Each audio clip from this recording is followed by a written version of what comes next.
সবাইকে জানাই দোলযাত্রার অনেক অনেক শুভেচ্ছা। বসন্তের আগমনে রঙের, প্রেমের, আনন্দের উৎসবে মেতে উঠুক সবাই। সবাই ভীষণ আনন্দ করে নিজের প্রিয়জনদের সঙ্গে দিনটা খুব ভালো করে কাটাও। 10টার দিক করে ভাবলাম হোলি স্পেশাল একটু ঠান্ডাই বানাই। দুধটা জাল দিয়ে বসালাম, তখন দেখলাম বোন এলো। আমার শরীরটা ভালো নেই বলে তাই রং খেলতে বেরোয়নি। বোন আর তার বন্ধুরা সবাই মিলে এসেছিল আমাদের রং মাখাতে, আর আমি নীলকে নিয়েও বেরোতে পারিনি, তাই নীলও খুব মজা পেয়েছে।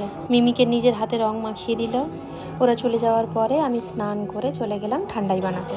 হোলিতে ড্রিঙ্কস জাতীয় জিনিসগুলো খেতে ভীষণ ভালো লাগে। ঠান্ডাই বিভিন্নভাবে বানানো যায়, আমি খুব সিম্পল ওয়েতেই বানালাম, বাড়িতে যা ছিল তাই দিয়ে। দুধটা অনেকক্ষণ জাল দেওয়ার কারণে অনেকটা গাঢ়ও হয়ে গেছে। এরপর হালকা ঠান্ডা দুধে মেশাতে হবে ঠান্ডাইয়ের মিক্সচার, তাই প্রথমেই বানিয়ে নিলাম ঠান্ডাই পাউডার। নিয়ে নিলাম কাজু, আমন্ড, আখরোট, এলাচ, পোস্ত, মৌরি, গোলমরিচ আর একটু গোলাপের পাপড়ি। আর মিষ্টির জন্য এখানে আমি ইউজ করেছি খেজুর।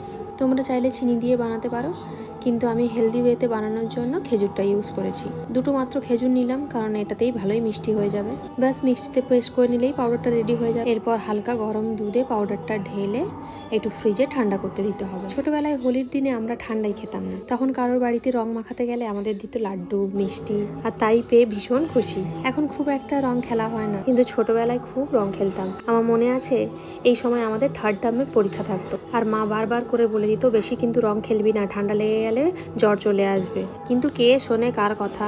বাঁদর রং মেখে জামা টামা ভিজিয়ে বাড়ি যেতাম, আর বাড়ি গিয়ে পুরস্কার হিসেবে থাকতো মায়ের বেধড়ক মার। সেই কথাগুলো খুব মনে পড়ে। আমার মনে হয় আমাদের সবার ছোটবেলাগুলো এরকমই ছিল। চলো আজকে ভিডিওটা এই পর্যন্ত রাখছি। সবাই খুব ভালো থেকো, সুস্থ থেকো, আনন্দ করে দিনটা কাটাও। দেখা হচ্ছে নতুন একটা ভিডিওতে। টাটা।